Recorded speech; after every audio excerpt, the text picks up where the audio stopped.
أعوذ بالله من الشيطان الرجيم بسم الله الرحمن الرحيم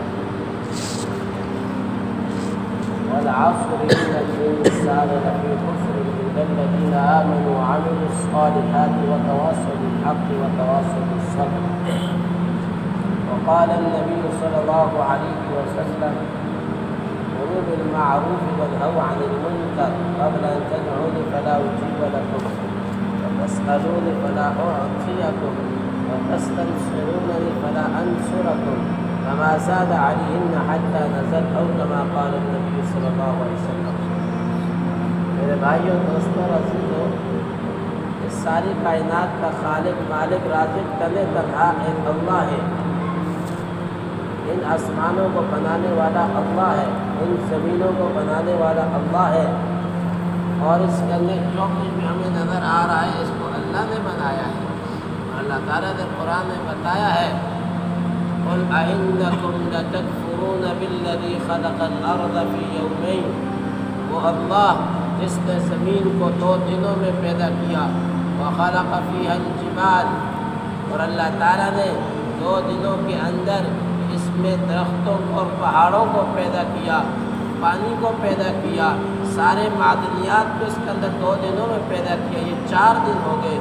ثم استوى إلى السماء وهي دخان فقال لها وللأرض ائتيا طوعا أو كرها قالتا أتينا طائعين فقضاهن 7 سماوات في يومين. اللہ نے 2 دنوں کے اندر آسمانوں کو بنایا، 2 دن میں زمین، اور زمین کے اندر جو کچھ ہے یہ 2 دن میں 4 دن، اور 2 دن میں اللہ تعالیٰ نے آسمانوں کو بنایا. وهو الذي خلق السماوات والأرض في 6 أيام.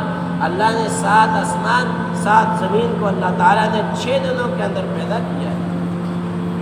اتنا بڑا نظام اللہ نے 6 دنوں کے اندر پیدا کیا. اتنا بڑا نظام ہم چھوٹا سا مکان بناتے ہیں کتنا وقت لگتا ہے. خلق اللہ التربة يوم السبت، حدیث کے اندر آتا ہے اللہ نے ہفتے کے دن مٹی کو پیدا کیا. وخلق الجبال يوم الأحد، اتوار کے دن اس کے اندر پہاڑوں کو پیدا کیا. وخلق الشجر، اور اللہ تعالیٰ نے اس کے اندر درختوں کو پیر کا دن پیدا کیا. وخلق المکروہ یوم الثلاثاء، اور مکروہ بری چیزوں کا اللہ نے منگل کا دن پیدا کیا. وخلق النور یوم الاربعاء، اور اللہ نے سورج چاند ستاروں روشنی کو بدھ کے دن پیدا کیا. وخلق الدواب یوم الخمیس، اللہ نے سارے جانداروں کو جمعرات کے دن پیدا کیا. وخلق آدم یوم الجمعۃ بعد العصر، اللہ نے آدم علیہ السلام کو جمعے کے دن عصر کے بعد پیدا فرمایا. اس ساری کائنات کو پیدا کرنے والا اللہ ہے. ایک ایک ذرے کا خالق اور مالک اللہ ہے. الحمدللہ الذی لا تراہ العیون، اللہ کی وہ ذات ہے جسے کوئی آنکھ دیکھ نہیں سکتے. ولا یصف الواصفون، اللہ کی وہ ذات ہے جس کی کوئی تعریف کر نہیں سکتا ہے. انبیاء نے اس کی تعریف کی، صحابہ نے اس کی تعریف کی، علماء نے اس کی تعریف کی، اتقیاء نے اس کی تعریف کی، اصفیاء نے اس کی تعریف کی، اولیاء نے اس کی تعریف کی. سب نے اس کی تعریف کی، اور تعریف کرنے کے بعد بھی وہ کیا کہتا ہے؟ لو ان ما فی الارض جميعا ولو ان ما فی الارض من شجرۃ اقلام والبحر یمج ومن بعد 7 ابحر ما نفدت کلمات اللہ. آدم علیہ السلام کی تعریف، نوح علیہ السلام کی تعریف، ابراہیم علیہ السلام کی تعریف، موسیٰ علیہ السلام کی تعریف، عیسیٰ علیہ السلام کی تعریف، محمد الرسول اللہ صلی اللہ علیہ وسلم کی مکہ میں 13 سال اللہ کی تعریف کرنا، رات کے اندھیروں میں تعریف کرنا، دن کے اجالوں میں تعریف کرنا، یہ ساری تعریفیں صحابہ کی تعریفیں ایک طرف. پھر بھی وہ کہتا ہے سارے دنیا کے درخت قلم بن جائیں، سارے دنیا کے پانی صحیح بن جائیں، لکھ لکھ کے قلم ختم ہو جائے، صحیح ختم ہو جائے، ما نفدت کلمات اللہ، تیرے رب کی تعریف ختم نہیں ہو سکتی. الحمدللہ رب العالمین، الحمدللہ رب العالمین. اس نے یہ کہہ دیا ہے قرآن کی پہلی آیت کے اندر، الحمدللہ رب العالمین. ساری خوبیاں اللہ کے لیے، ساری تعریفیاں اللہ کے لیے. کوئی کسی کی خوبی بیان کرتا ہے، یہ اللہ کی خوبی اس کی نہیں ہے۔ اگر اللہ نے سورج کو روشنی دی ہے، یہ سورج کا کمال نہیں ہے، اللہ کا کمال ہے۔ اس کو روشن کرنے والا اللہ ہے، اس کو بے نور کرنے والا اللہ ہے۔ یہ آسمان جو کھڑا ہے، یہ اللہ نے اس کو کھڑا کیا ہے۔ زمین جو بچھائی ہے، اللہ نے بچھائی ہے۔ میرے بھائیوں، اگر پھلوں کے اندر مٹھاس ہے، یہ خوبی اللہ نے ڈالی ہے۔ پھولوں کے اندر خوبصورتی ہے، یہ خوبی اللہ نے ڈالی ہے۔ کسی کو ذہانت دی ہے، یہ اللہ نے دی ہے۔ کسی نے ایٹم بم بنایا، یہ اللہ نے صلاحیت دی۔ کسی نے موبائل بنایا، یہ اللہ نے صلاحیت دی۔ الحمدللہ رب العالمین۔ کسی کی بھی اندر بھی تمہیں کوئی خوبی نظر آ رہی ہے، اس کا پیدا کرنے والا اللہ ہے، خوبیوں والا اللہ ہے، تعریفوں والا اللہ ہے۔ کسی کی خوبی اس کی ذاتی نہیں ہے، کسی کا حسن ہے، کسی کا جمال ہے، کسی کا کمال ہے، کسی کے پاس مال ہے، کسی کے پاس جو ہے عہدہ ہے، کسی کے پاس ذہانت ہے، یہ اللہ نے اس کو دیا، یہ اس کا اپنا نہیں ہے۔ الحمدللہ رب العالمین کا یہی مطلب ہے۔ ولا یصف الواصفون، اس کی کوئی تعریف کر نہیں سکتا ہے۔ محمد الرسول اللہ صلی اللہ علیہ وسلم طائف کے پتھر کھا کے کیا کہتا ہے؟ میدان احد میں دندان مبارک شہید کرا کے کیا کہتا ہے؟ اللہم لا نحصی ثناء علیک انت کما اثنیت علی نفسک۔ یا اللہ، تیری تعریف جیسے کرنے کا حق ہے، میں محمد الرسول اللہ نہیں کر سکتا، پھر کون اس کی تعریف کر سکتا ہے؟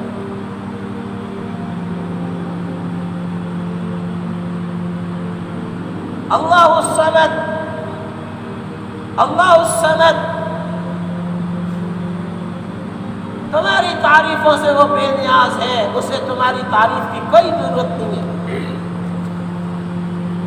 اس کو تمہاری نمازوں کی کوئی ضرورت نہیں ہے، اس کو تمہارے ذکر کی کوئی ضرورت نہیں ہے۔ لو ان اولکم وآخرکم وانسکم وجنکم ورتبکم ویابسکم، سارے دنیا کے لوگ نیکوکار بن جائیں، ان کے نیکوکار بننے سے اللہ کی خدائی میں کوئی اضافہ نہیں ہوگا۔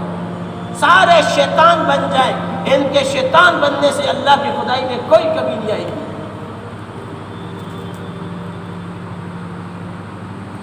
اللہ الصمد ہے، ولا یخالطہ الظنون، اللہ کسی کی عقل میں نہیں آ سکتا۔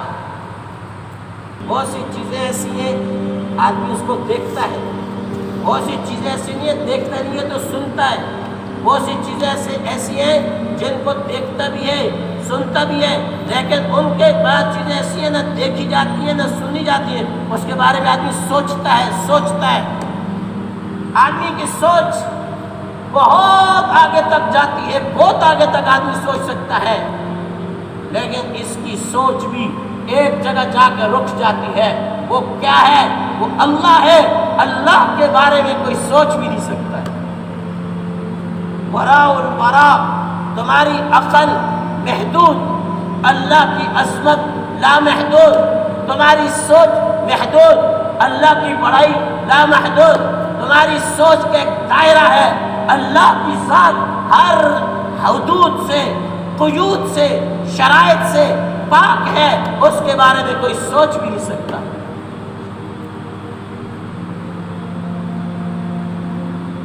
ولا تغیر الحوادث، حادثات سے وہ بدلتا نہیں ہے، حالات سے وہ بدلتا نہیں ہے۔ حالات سے آدمی بدل جاتا ہے، جوان بوڑھا ہو جاتا ہے۔ اللہ کی وہ ذات ہے کہ جو کچھ بھی ہو اس کی خدائی پہ کوئی اثر نہیں پڑتا، اس کی بادشاہی پہ کوئی اثر نہیں پڑتا ہے۔ ولا تغیر حوادث، حادثات سے نہیں بدلتا۔ ولا یخشی الدوائر، زمانے کی گردش سے وہ نہیں ڈرتا۔ زمانے میں کیا ہو رہا ہے اللہ سے نہیں ڈرتا۔ یہ موبائل سارے بند کر دو، موبائل بند کر دو، جس کے بعد جو موبائل ہے ذرا اس کو بند کر دو، موبائل بند کا بیٹھو، ذرا بیان اثر خرابی ہے۔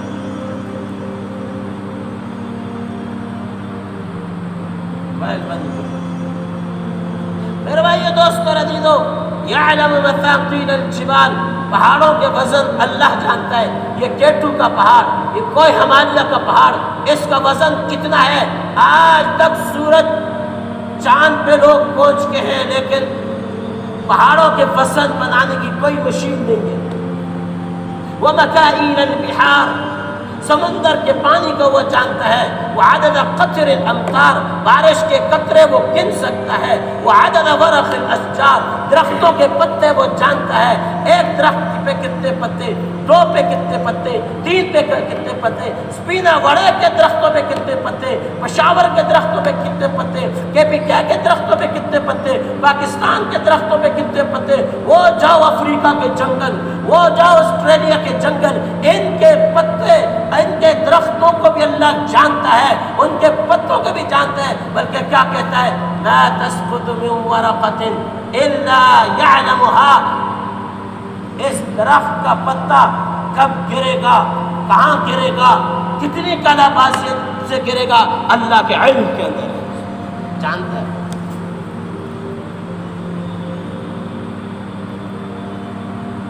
اس کا علم ایسا علم ہے، علیم بذات الصدور، دلوں کے راز کو جانتا ہے۔ یعلم خائنۃ الاعین، آنکھوں کے اشاروں کو جانتا ہے۔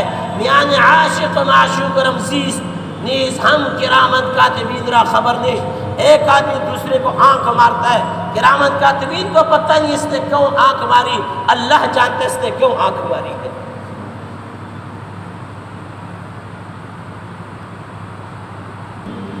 لا تواری منہ سماء سماء، ایک آسمان اس سے دوسرا آسمان نہیں چھپا سکتا۔ ولا ارض ارضا، ایک زمین اس سے دوسرے زمین کو نہیں چھپا سکتی ہے۔ ولا جبل ما فی وعری، پہاڑ کے نیچے کیا ہے اللہ سے نہیں چھپ سکتا۔ ولا بحر ما فی قاری، سمندر کے گہرائی میں کیا ہے اللہ سے نہیں چھپ سکتا۔ النملۃ السوداء، النملۃ السوداء علی الصخرۃ السماء فی ظلمۃ البحر، کالی چونٹی ہے کالے پہاڑ پہ، کالی رات میں چلتی ہے، اللہ اس کالی چونٹی کو کالے پہاڑ پر کالی رات میں دیکھتا ہے، اس کے دل کے اندر کیا ہے اس کو جانتا ہے، اس کے پاؤں سے جو لکیر لگتی ہے اللہ اس کو بھی جانتا ہے۔ لا تباری منہ سماء سماء،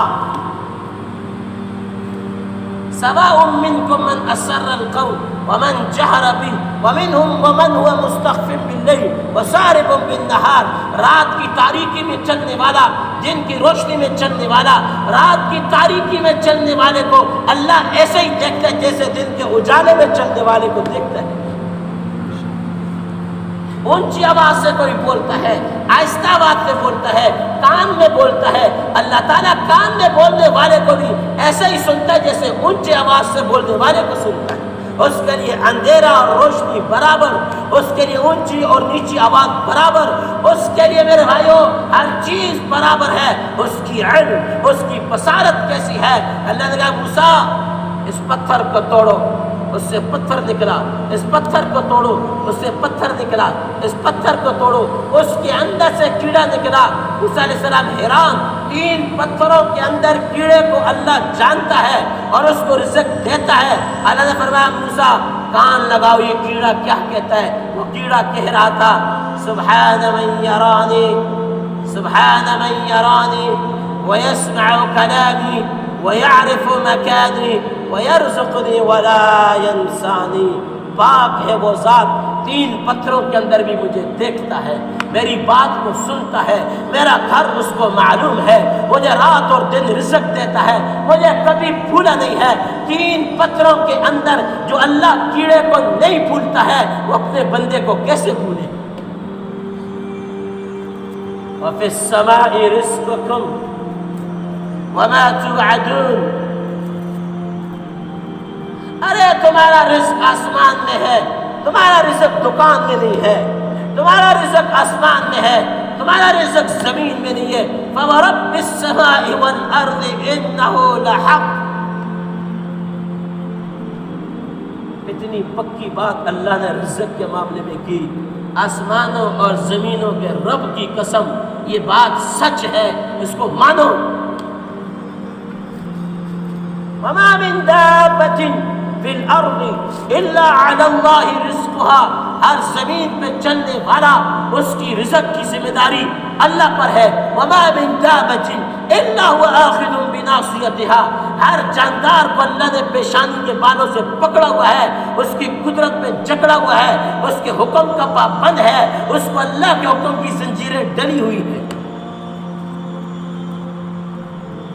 ایک قبیلے والے مسلمان ہونے کے لیے آئے، رات تھی، انہوں نے کہا یہاں ٹھہر جاتے ہیں، مدینہ سے تھوڑا دور، اور تھوڑا سا تھکاوٹ دور ہو جائے، نہا دھو لیتے ہیں، پھر صبح اللہ کے رسول کے دربار میں پیش ہو گئے۔ انہوں نے کہا ٹھیک ہے، لیکن کھانے کا کیا کریں؟ کہا 2 آدمی بھیجو اللہ کے رسول کے پاس کہ ہمیں کھانا چاہیے۔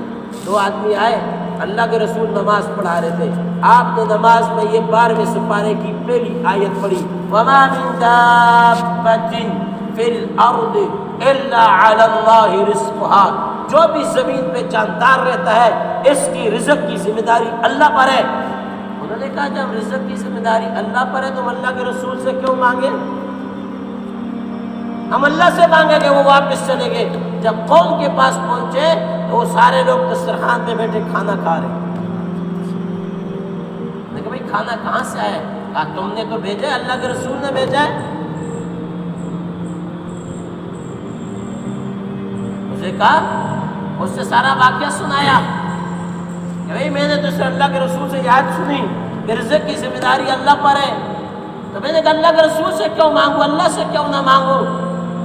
انہوں نے کھانا کھایا اور بچ گیا، اور دوسری دن اللہ کے رسول کے پاس گئے، اللہ کے رسول کو بھی پیش کیا کہ اللہ کے رسول یہ اللہ کا رزق ہے جو اللہ نے ہمیں دیا ہے۔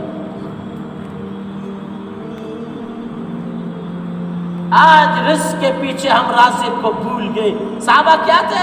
کھجوروں کے درخت پکے ہوئے ہیں، اللہ کے راستے میں تبوک میں جا رہے ہیں۔ منافق کہتے ہیں مسلمانوں رزق کو چھوڑ کے کہاں جا رہے ہو؟ وہ کہتے تھے رزق کو چھوڑ کے رازق کی طرف جا۔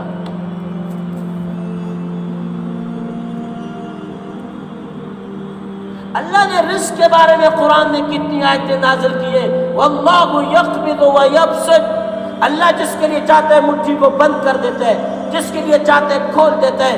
اللہ کی بند کی ہوئی مٹھی کو کوئی کھول نہیں سکتا، اللہ کی کھلی ہوئی مٹھی کو کوئی بند نہیں کر سکتا۔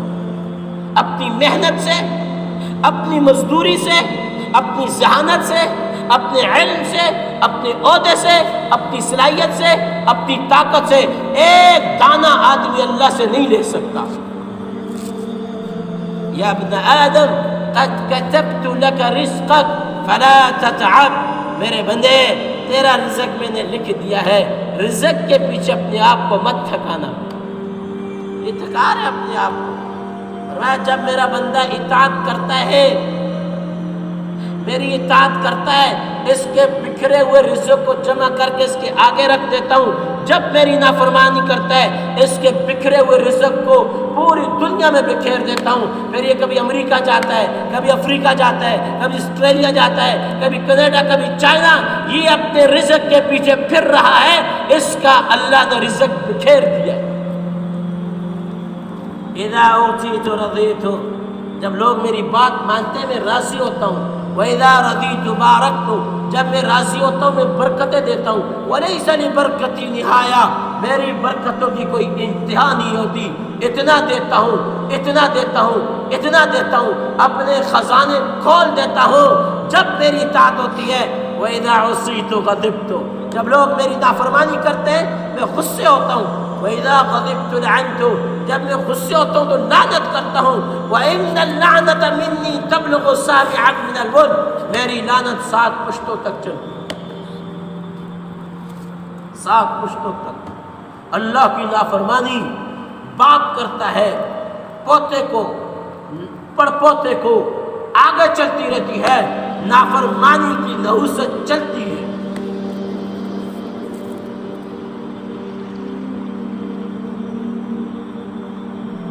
میرے بھائیو اللہ کے در پہ آ جائیں۔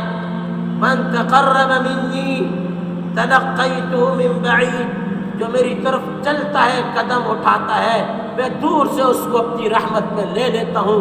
یہ میرا بندہ ہے، میری طرف آ رہا ہے، اللہ اپنے رحمت کے بازو اس کے لیے پھیلا دیتے ہیں۔ من ذا الذی قرع الباب ولم یفتح، کون یہ کہتا ہے میں نے اللہ اللہ کا دروازہ کھٹکھٹایا، اللہ کے دروازے پہ دستک دی، اللہ نے دروازہ نہیں کھولا، یہ کون کہتا ہے آؤ میرے دروازے پہ، آؤ میرے در پہ؟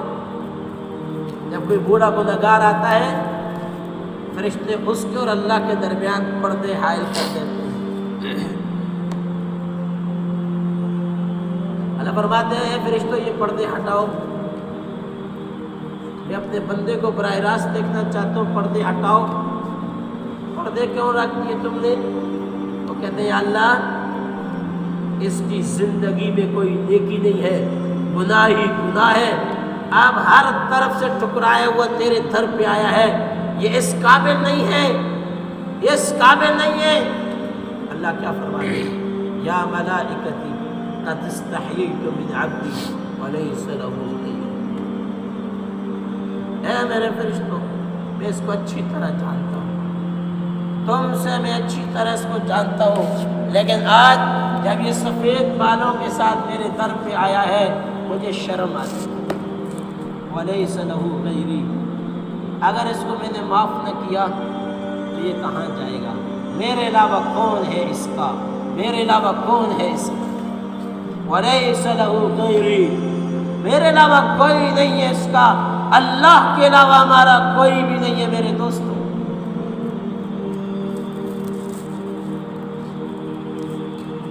ففروا الی اللہ، او اللہ کی طرف، ففروا الی اللہ، او اللہ کی طرف۔ یا ابن آدم اطلبنی تجدنی، آجا میری تلاش میں تجھے مل جاؤں گا۔ ان وجدتنی وجدت کل شیء، میں مل گیا سب کچھ مل گیا۔ وان فقدتنی فقدت کل شیء، میں نہ ملا سب کچھ ملا، کچھ نہ ملا۔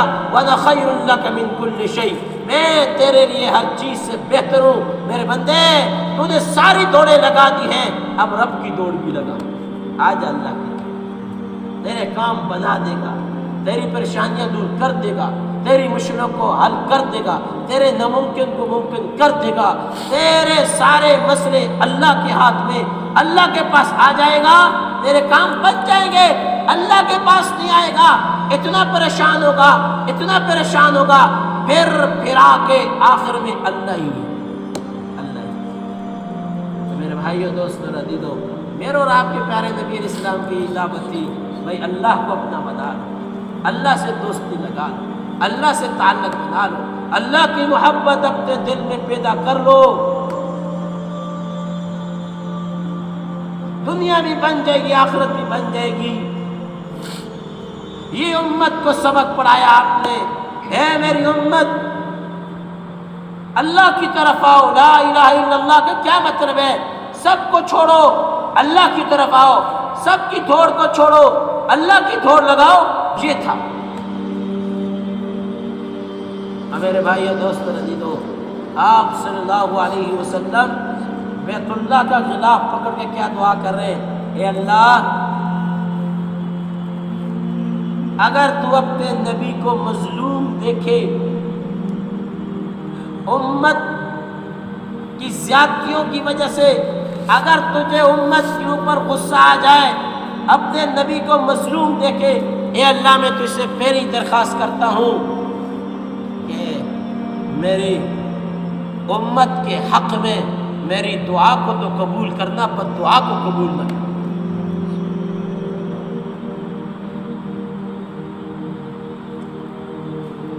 میری امت کے حق میں میری دعا کو تو قبول کرنا، میری بد دعا کو قبول نہ کرنا۔ ایک دن اللہ کے رسول صلی اللہ علیہ وسلم کو کفار نے تکلیفیں پہنچائی، آپ صلی اللہ علیہ وسلم بیت اللہ کا غلاف پکڑ کہتے یا اللہ اپنے نبی کو مظلوم دیکھ کے ان پہ عذاب نہ ڈال، یوں دعا کر۔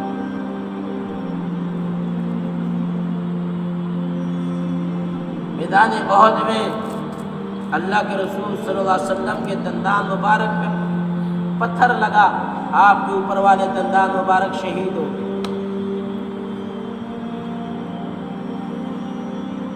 آپ پیچھے ہٹے، پیچھے گڑھا تھا، جا کے پیچھے گڑھے میں گرے، آپ کی یہ گردن مبارک جا کے گڑھے کے کنارے پہ لگی، آپ بیہوش ہو۔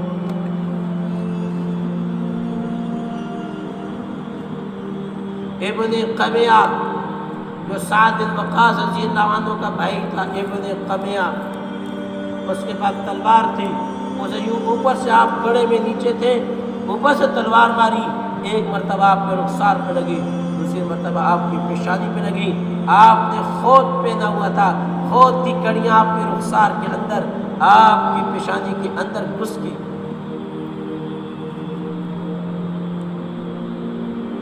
جب آپ ہوش میں آئے، سامنے کہ اللہ کے رسول اب تو ان کے لیے بد دعا کریں۔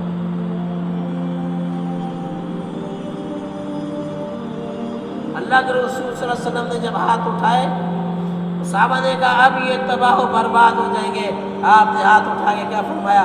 اللہم اہد قومی فانہم لا یعلمون، یا اللہ یہ مجھے اس لیے مارتے ہیں مجھے جانتے نہیں، مجھے جانتے نہیں، یہ جہالت کی وجہ سے مجھے مارتے ہیں، انہیں معلوم نہیں کہ میں ان سے کتنی محبت کرتا ہوں، انہیں اس بات کا علم نہیں ہے کہ میں راتوں میں ان کے لیے روتا ہوں۔ اللہم اہد قومی فانہم لا یعلمون، یا اللہ انہیں ہدایت دے، یہ جانتے نہیں اس لیے مجھے مارتے ہیں۔ صحابہ حیران ہو اس حالت میں، جب کہ دندان مبارک شہید، چہرہ مبارک شہید،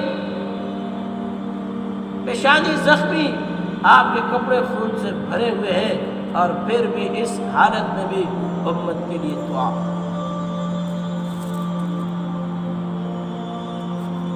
اور کیا فرمایا؟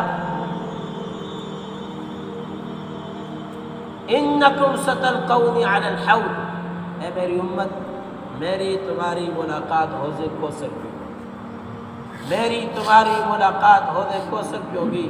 فلا تفضحونی علی الحوض، اے میری امت مجھے حوض کوثر پہ شرمندہ نہ کرنا۔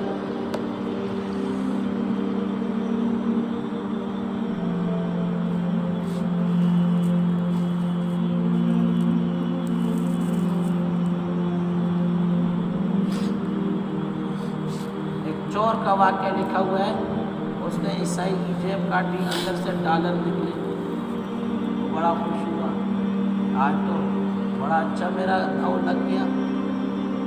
ایک وہ ڈالر لے کے تھوڑا آگے گیا، اس کے دل میں آیا یہ عیسائی ہے، میں مسلمان ہوں، میں نے اس کی جیب کاٹی ہے، ایسا نہ ہو کہ کل قیامت کے دن عیسیٰ علیہ السلام بھی کھڑے ہو اور میرے نبی محمد رسول اللہ بھی کھڑے ہو، یہ عیسائی بھی کھڑا اور میں مسلمان بھی کھڑا ہوں، اور وہاں پر عیسیٰ علیہ السلام یہ کہیں اے محمد تیرے امتی نے میری امتی کی جیب کاٹی تھی، تو میری وجہ سے میرے نبی شرمندہ ہو جائیں گے، لہٰذا اس نے وہ جتنے پیسے تھے اس کو واپس کر دیے۔ وہ عیسائی حیران ہو گیا کہ یہ پہلا چور ہے جو جیب کاٹ کے واپس دیتا ہے۔ جب اس نے یہ بات بتائی وہ عیسائی مسلمان ہو گیا، اور اللہ تعالیٰ نے اس چور کو اپنا ولی بنا دیا۔ اس بات پر اپنے نبی کی لاج رکھی، اپنے نبی کا خیال کیا۔ اللہ کے رسول نے فرمایا میری امت میرا خیال کرنا، میری لاج رکھنا، جو پلا رخبل سویتوے بچے زما بخیال کی خواہ زما عزت بخیال کی لازم ہوگا نبی علیہ السلام مقتویلی دی اے زما امت زما عزت بخیال کوئی۔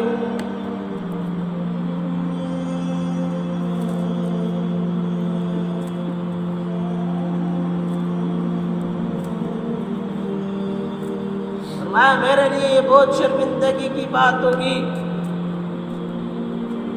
جب میدان محشر میں یہ اعلان ہوگا یہ امت محمدیہ کا چور ہے، یہ امت محمدیہ کا یہ سود خور ہے، یہ امت محمدیہ کا رشوت خور ہے۔ فرمایا جب تم گناہوں کی حالت میں میرے سامنے آؤ گے، جب گناہوں کی حالت میں تم میرے سامنے آؤ گے میں تمہیں دیکھ کے شرمندہ ہو جاؤں۔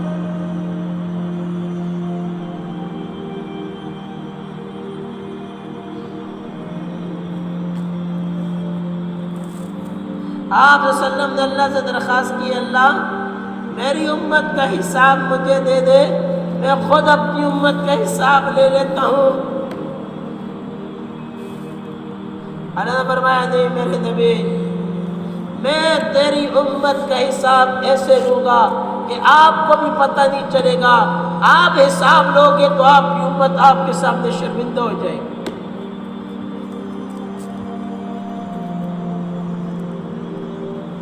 بھائی آج ہم کیسی زندگی گزار رہے؟ ہم نے کبھی سوچا ہے کہ ہمارے نبی نے ہمارے لیے راتیں لگائی ہیں، دل لگایا ہے، آنسو بہائے ہیں، بھوکیں برداشت کی ہیں؟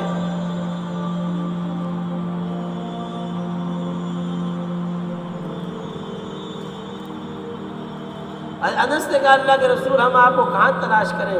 فرمایا 3 جگہ میں مجھے تلاش کرنا، پہلی جگہ پل صراط ہے، وہاں نہ ملا تو مجھے جہاں اعمال تل رہے ہوں گے وہاں ترازو کے پاس تلاش کرنا، وہاں نہ ملا مجھے حوض کوثر پہ تلاش کرنا، ان میں سے کہیں نہ کہیں میں تمہیں ملوں گا۔ پل صراط پہ اللہ کے رسول کیا کر رہے ہوں گے؟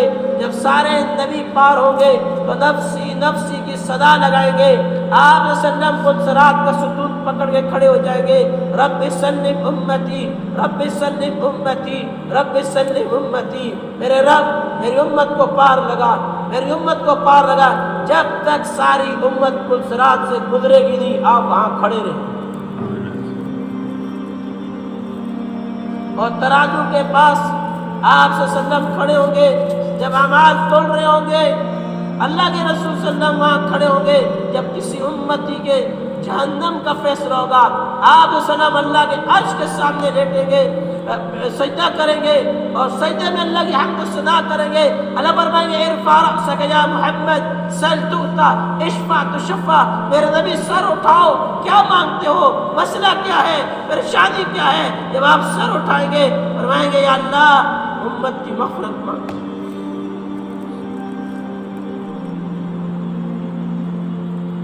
نبی علیہ السلام نے فرمایا حیاتی خیر لکم وماتی خیر لکم، میری زندگی بھی تمہارے لیے بہتر، میری موت بھی تمہارے لیے بہتر۔ فرمایا کہ موت کے بعد میں اپنی قبر کے اندر جب امت کے گناہ میرے سامنے آئیں گے میں امت کے گناہوں پہ استغفار کرتا رہوں گا۔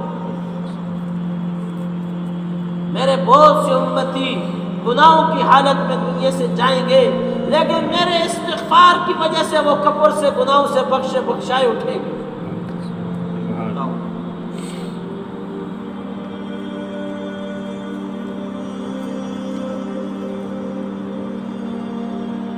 فرمایا قیامت کے دن انبیاء کے ساتھ امتیں آئیں گی، یہ موسیٰ علیہ السلام پیچھے امت، یہ عیسیٰ علیہ السلام پیچھے امت، ہر نبی کے چہرے کا نور علیحدہ، امت کے چہرے کا نور علیحدہ، لیکن جب امت محمدی آئے گی نورہم کنور الانبیاء، ان کے چہرے پہ وہی نور ہوگا جو نبیوں کے چہرے پہ نور ہوگا۔ کیوں؟ اس لیے کہ یہ وہ کام کرتے تھے جو نبی کرتے تھے، یہ وہ نمازیں پڑھتے تھے جو نبی پڑھا کرتے تھے۔ یہ صبح کی نماز سب سے پہلے آدم علیہ السلام نے پڑھی، جب میدان عرفات میں ان کی توبہ قبول ہوئی شکرانے کے طور پہ 2 رکعت نماز فرض پڑھی، اللہ نے اس امت پہ 2 رکعت نفل پڑھی، اللہ نے اس امت پہ فرض کر دی۔ زور کی نماز موسیٰ علیہ السلام جب سمندر سے پار ہوئے، دریا سے پار ہوئے، فرعون غرق ہوا، زور کا وقت تھا، شکرانے کے 4 فرض پڑھے، نفل پڑھے، اللہ نے اس امت پہ فرض کر دی۔ عصر کی نماز جب عزیر علیہ السلام کو اللہ نے زندہ کیا، عصر کا وقت تھا، انہوں نے شکرانے کے 4 رکعت نفل پڑھے، اللہ نے اس امت پہ فرض کر دیے۔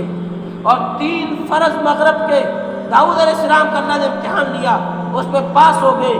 شکرانے کے 4 رکعت نماز انہوں نے نفل نیت کی، خوشی کی وجہ سے بھول کے 3 پڑھ گئے، اللہ نے اس امت پہ 3 ہی فرض کر دیے۔ عشاء کی حضرت یونس علیہ السلام جب مچھلی کے پیٹ سے باہر آئے، انہوں نے 4 رکعت نماز شکرانے کے نفل پڑھے، اللہ نے اس امت پہ فرض کر دیے۔ اللہ نے پہلی امتوں کے نبیوں کے فرائض اس امت کو دیے ہیں۔ یہ امت پہلے نبیوں کی نمازیں پڑھے گی، جب میدان محشر پہ آئے گی تو ان کے چہرے کا نور پہلے نبیوں کا نور ہوگا۔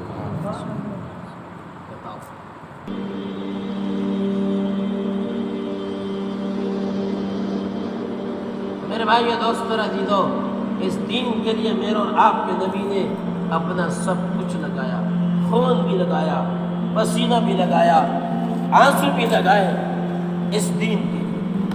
آج دین کی کیا حالت ہے، ہر ایک آدمی دیکھ، وَلَنَسْأَلَنَّ الَّذِينَ أُرْسِلَ إِلَيْهِمْ وَلَنَسْأَلَنَّ الْمُرْسَلِينَ، اللہ رسولوں سے بھی پوچھے گا اور جن کی طرف رسولوں کو بھیجا گیا ان سے بھی پوچھے گا، بتاؤ تم نے دین کے ساتھ کیا کیا۔ آج دیکھ لو دین کے ساتھ ابوبکر صدیق کیا کہتے تھے، اَيَنْقُصُ الدِّينُ وَأَنَا حَيٌّ، دین مٹ رہا ہے اور میں زندہ ہوں۔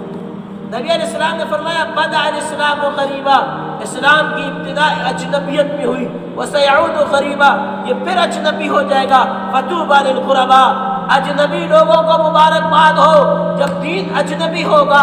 اس دین کو زندہ کرنے کے لیے جو لوگ اللہ کے راستے میں نکلیں گے اور در در، کریا کریا، بستی بستی اور راہ در راہ پھریں گے، اللہ کے رسول نے فرمایا جو لوگ دین کو زندہ کرنے کے لیے اپنا گھر بار چھوڑیں گے ان کو مبارکباد۔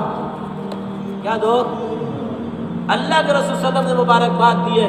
بتاؤ اللہ کے رسول کی مبارکباد کو کون لینا چاہتا ہے؟ بولو بولو بولو، کون لینا چاہتا ہے اللہ کے رسول کی مبارکباد کو؟ مبارک ہو اس کو جو اس دین کو زندہ کرنے کے لیے گھر بار چھوڑے گا، مبارکباد ہو اس کو۔ تو میرے جو کچھ سنا اللہ پاک اس پر عمل کرنے والا اور ساری کی ساری انسانیت تک پہنچانے والا بنائے۔ دین کی بات پھیلانا صدقہ جاریہ ہے۔ مزید ہماری ویڈیوز کو دیکھنے کے لیے ہمارے چینل دعوت تبلیغ کو سبسکرائب کریں۔ جزاکم اللہ خیرا۔